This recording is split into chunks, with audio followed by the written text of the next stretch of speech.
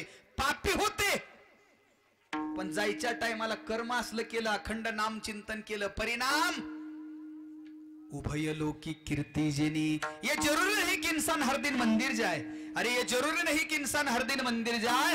अपने अपने कर्म ऐसे होने चाहिए, इंसान जहां भी जाए खुद मंदिरच वहां बन जाए.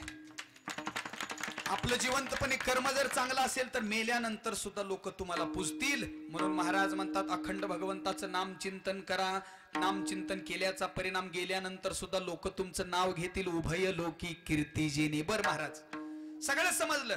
भगवंताचं नाम चिंतन केलं की अंगावर जेवढे काही बंधन आहेत, जन्माचं बंधन, मरायचं बंधन, काळाचं बंधन, मोहपाश, मायापाश, सगळे बंधन तुटतात. आणि तुम्ही म्हणताय मेल्यानंतर सुद्धा नाव अमर राहतं.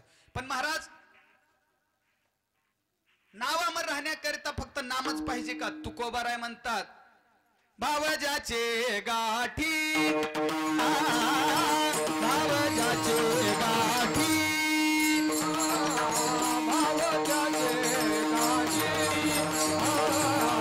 भावजाचे गाठी, भावजाचे गाठी, भावजाचे गाठी, भावजाचे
पांडुरंगाचं नाम चिंतन केलं की मेल्यानंतर अमर राहतं नाव. महाराज, पण लय लोकांनी नाम चिंतन केलं का अमर राहिलं नाही? महाराज म्हणतात नामावर भरोसा ठेवू नका. नाम घेत असताना अंतकरणात भाव असला पाहिजे. भाव ज्याचे गाठी, अंतकरणात भाव तर देव कृपा करतो. त्याशी लाभ उठा उठी, लगेच लाभ भेटतो, पण अंतकरणात भाव. कारण देवाला काय लागतो? गिरीधर लाल तो भाव का भूका अंतरीच घेतो गोडी गोडी. पाहे जोडी भावाची, पाहे जोडी भावाची, भावाचे राम देव सोयरा सोयरा सोयरा दिनाचा. देवानं कृपा करावी वाटत असेल तर मुखामध्ये मायांनो नाव असलं पाहिजे, त्या नावाबरोबर अंतःकरणात भाव असला पाहिजे. म्हणून तुकोबाराय म्हणतात, भाव ज्याचे गाठी, ज्याच्या अंतःकरणात भाव त्यासी लाभ उठाउठी. लगेच उठाउठी म्हणजे तात्काळ लगेच लोकडा लाभ. महाराज म्हणतात, येणे तुटती बंधने वह्यलोकी कीर्ती जेणे विढोबा रखुमाई. चला चला चला टाळकरी.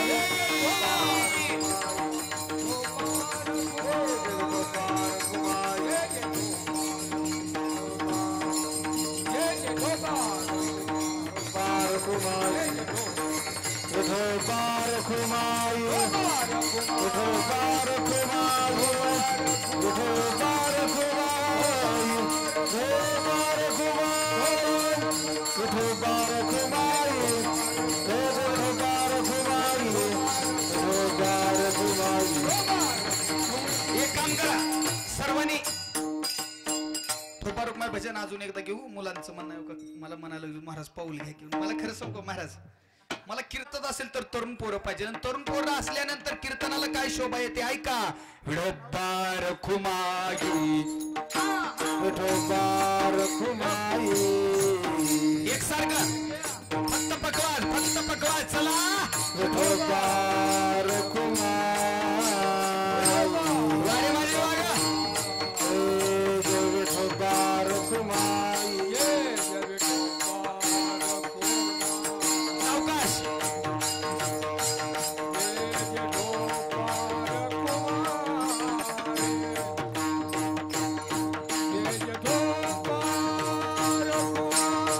चला सामूहिक भजन में और सामूहिक भोजन में बहुत आनंद आता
लेकरा करता. यांच्याशिवाय मजाच नाही हो. बघावर किती शुभून दिसते. नाहीतर आमची म्हातारी नाच मुल संसार करू करू कोबडे गेली ना. आता काय नाचते ते ऐका. मस्तर ना भाग्यवंत नटे हरी कीर्तनात विठाला.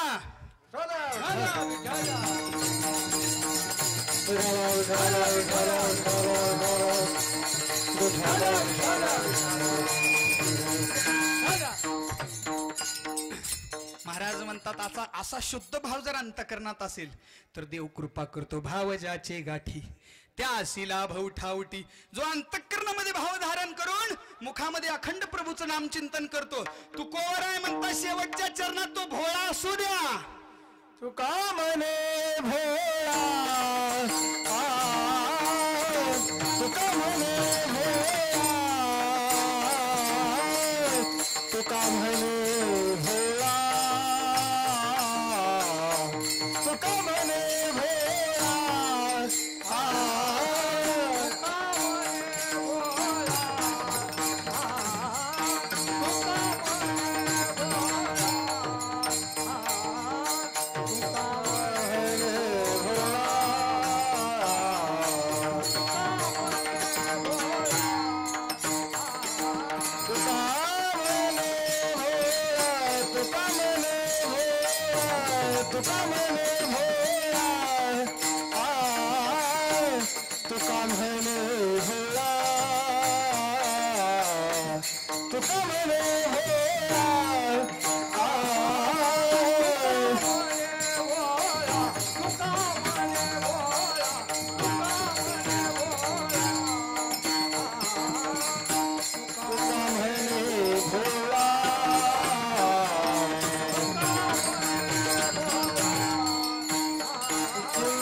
जो तो दिसायला भोळा असू द्या, तुका म्हणे भोळा साधा वारकरी आहे, पण त्या साध्या वारकऱ्याचा अधिकार तुकोबारा म्हणता. जिंको जाणे कळी काळा, काळाला सुद्धा महागारी लावण्याची ताकद ह्या साध्या वारकऱ्यामध्ये. पण त्या साध्या वारकऱ्याजवळ काय आहे? अंतकरणात भावन, मुखामध्ये प्रभूचं चिंतन आहे.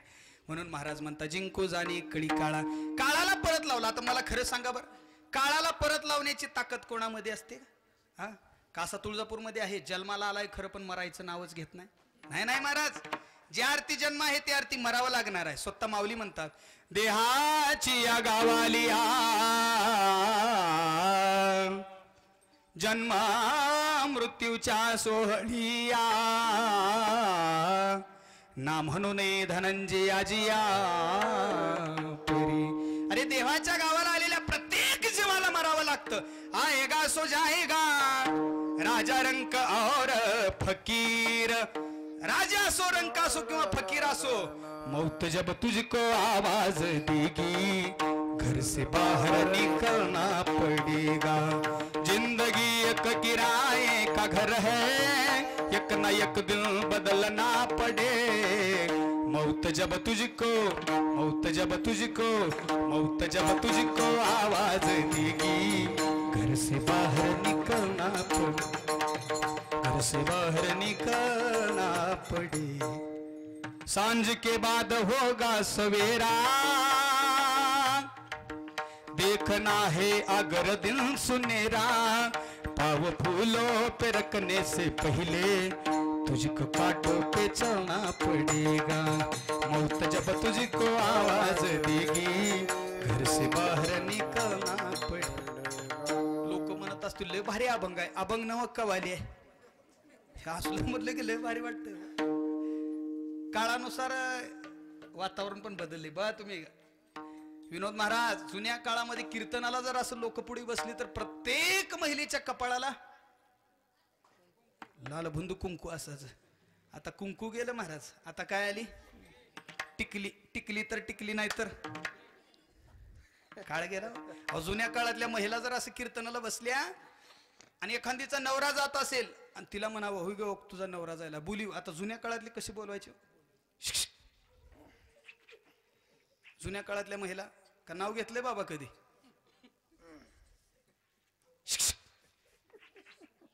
एवढ्यावर जर ऐकू गेलं नसलं तर तिने दुसरा प्रयोग करायची.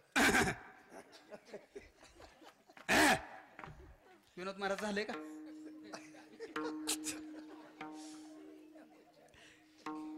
एवढ्यावर पण नवऱ्याला ऐकू गेलं नसेल. जुना काळ सांगालो, फार सुंदर होता. तिनं तिसरा प्रयोग करायचे. अहो धनी, मालक जी, ऐकलत का? अजून एक शब्द होता, कारभारी. म्हणते काय की बाबा अजून कारभारी. अहो जी, ऐकलत का? ही जुन्या काळातले शब्द. बायको नवऱ्याला असं बोलवायची. आत्ताच्या पुरी, ए नवऱ्याला बोलीव ग. आत्ताच्या पुरी, ए बंटी, जसं दारात पाळलेलं कुत्र्याचं पिलो आईच्या. काळ गेला महाराज. फार सुंदर महाराज. जुन्या काळातल्या कवाली आहेत. कवालीमधून अर्थ प्रगट होतो. आलेल्या प्रत्येक जीवाला मरावं लागणार आहे. देह जाणार जाणार, यासी काळोबा खाणार, यासी काळोबा खाणार. कारेनु मजसी दगडा, दगडा कारेनु मजसी दगडा. अर्थ एकच आहे, मरण हे कधी कोणाला चुकलेलं नाही मायानो. पण आजच्या अभंगामध्ये तुकोबारा म्हणतात, ज्याच्या मुखामध्ये भगवंताचं नाम आणि त्याच्या अंतकरणामध्ये भाव, तो मरण आला जवळ आणि त्याला जर सांगितलंय मला येणं होत नाही, महागारी जा, तर महागारी जायची ताकद आहे या नामधारकामध्ये. महाराज म्हणतात जिंकू जाणे कळी काळा. उदाहरण द्यायचं झालं तर मानकोजी महाराज बोधलेंचं उदाहरण घ्या. धामणगाव वर्णन केलं जातं. कीर्तनाला जवळचे काही जेवढे काही गाव आहेत, खेडेगाव, तेवढे खेडेगावामधले जेवढं भजनी मंडळ आहे तेवढं जुना काळ पांदीचा रस्ता चालत चालत यायचे गावाकडे. 7 किलोमीटर अंतर असावा. प्रत्येक गावातून टाळकरी, गायक वर्ग, वादक वर्ग चालत प्रवास करत करत करत करत धामणगाव मध्ये यावं. एकादशीला कीर्तन असावं. पण घडलं असं, धामणगाव मध्ये कीर्तनाला येत असताना पांदीचा रस्ता असल्यामुळे एका पाटलाला साप चावला तोंडाला फिसकूट आलंय का अर्ध्या तासात 1 तासात तो माणूस मरण पावला. लोक म्हणायला लागले आता घरातून तर आणलंय याला कुठं न्यायचं म्हणून कीर्तनाला. आपण हाव 10-20 लोक आता निम्यात मेले. महागारी न्यावं तर घरची लोक म्हणतील तुम्ही नेलं तुम्ही मारून आणलं. काय करावं. एक त्यातला हुशार होता. अरे तो म्हणला कीर्तनाच्या नावावर आणले निम्यात चावला आपल्यालाच माहित आहे. चला नेऊन त्या महाराजाच्या कीर्तनात बसू. जे होईल ते होईल पुढे बघू. त्याला आणलं कीर्तनामध्ये एका खांबाला टक्का देऊन बसायला लावलं. बसविलं त्याला तिथं आणि कडणी बसली. मानकोजी महाराजांचं कीर्तन चालू आहे. कीर्तनामध्ये जयघोषवता पुंडलिक वरदे हरी विठ्ठल श्री ज्ञानदेव पंढरीनाथ भगवान की माऊली ज्ञानेश्वर महाराज की जगद्गुरु तुकाराम महाराज की. भगवंताचा जयघोष चालू होता. सर्वांनी हात वर करून टाळ्या वाजवायला सुरुवात. प्रभूचं चिंतन चालू आहे. आता मेलेला माणूस टाळी वाजवेल. ते 10-20 लोक होते ना सोबत. त्यातला एक जण उठला आणि म्हणला ओ महाराज तुम्ही मागापासून म्हणताय टाळी वाजवा. आम्ही सगळेच वाजवालोय पण हो काही वाजवना गेले बघा. त्यांना माहित आहे मेलेला आहे ते तरी सुद्धा महाराजावर नाव यावं म्हणून घातलं. ते महाराज म्हणले असं आहे का. म्हणले बाबा काय झाले तुला. कर भगवंताचा जयघोष वाजव टाळी. आता मेलेला माणूस वाजविल. ती गप्पच आहे. बाकीचे लोक पुंडलिक वरदे हरीचा गजर टाळ्या वाजवायला लागले. प्रभूचं चिंतन चालू आहे. मानकोजी महाराजांच्या लक्षात आलं काहीतरी गडबड झाली. तुका म्हणे भोळा जिंकू जाणे काळाला परत लावण्याची ताकद सांगालोय. मानकोजी महाराजांनी कीर्तन सोडावं. ज्या ठिकाणी हा बसलाय त्या ठिकाणापर्यंत यावं. बाबा काय झाले तुला रुसलायच काय. सगळेजण भजन चिंतन करायला लागलेच. करना तू पण भजन म्हणावं. आणि मानकोजी महाराजांनी उजवा हात त्या मेलेल्या देहाच्या मस्तकावर ठेवावा. मस्तकावर हात ठेवल्याबरोबर मेलेलं प्रेत उठावं आणि भगवंताचा जयघोष करावा. जिंकू जाणे कळी काळाला सुद्धा परत लावण्याची ताकद अशा नामधारकामध्ये असते. म्हणून महाराज म्हणतात येणे तुटती बंधने उभय लोकी कीर्ती जेणे. झालेली सेवा भगवंताच्या चरणी अर्पण करतो आणि सेवेला पूर्ण विराम देतो. बोलत असताना काही चुकीचे शब्द गेले असतील तर माझ्या अल्पशा बुद्धीचा दोष आहे. मी काय फार मोठा कीर्तनकार नाही. पखावज वाजवणं गायन करणं आणि पिटी वाजवणं हा माझा छंद आहे महाराजी.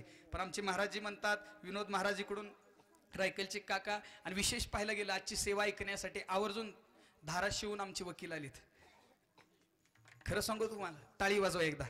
बरेच लोक म्हणतात महाराज नौकरदार लोक भजनामध्ये येत नाहीत. पण जयवंत महाराज बोधलेच्या कीर्तनाला कमीत कमी 200-250 किलोमीटरचा प्रवास करून गेली होती फक्त कीर्तन ऐकण्यासाठी. अंतकरणात भाव असला ना काही नसतं. नौकरदार असो किंवा शेतकरी असो देव प्रत्येकाला तिथंच उचलून धरणार आहे. फक्त भाव असला पाहिजे. बोलत असताना काही चुकीचे शब्द गेले असतील तर माझ्या अल्पशा बुद्धीचा दोष. मी काय फार मोठा कीर्तनकार नाही. फक्त सगळे म्हणतात महाराज तुम्ही कीर्तन करा तुमच्या कृपेचे पोसणे. आणि मला जन्मोजन्मी तुका म्हणे तुकोबाऱ्यांचं ज्ञानोबाऱ्यांचं चरित्र सांगण्याची संधी प्राप्त. आणि खरंच आहे महाराज. बरेच लोक म्हणतात कीर्तनामध्ये आईबाप सांगा. खरं सांगू तुम्हाला कीर्तनामध्ये आईबाप कशाला सांगायचा. ही पुढे बसलेला वर्ग महाराजापेक्षा 1.5 पटीनं शहाणा असते. याला संसारातलं कशाला सांगावं. जे काही जमल आपल्याला तेवढं अभंगातलं बोललं पाहिजे. कथा त्रिवेणी संगम देव भक्तानी नाम या न्यायाप्रमाणे मला जसं सुचलंय तसं अभंगाचा भाव मांडला. झालेली सेवा भगवंताच्या मारुतीबाबांच्या चरणी अर्पण करून सेवेला पूर्णविराम किंबहुना तुमचे केले. धर्म कीर्तने सिद्धी नेले इथं माझे जेवरले पायिकपणे ज्ञानेश्वर माऊली नारायण माऊली तुकाराम माऊली ज्ञानेश्वर माऊली नारायण माऊली तुकाराम महाराज ज्ञानेश्वर माऊली नारायण माऊली तुकाराम ज्ञानेश्वर माऊली नारायण माऊली तुकाराम.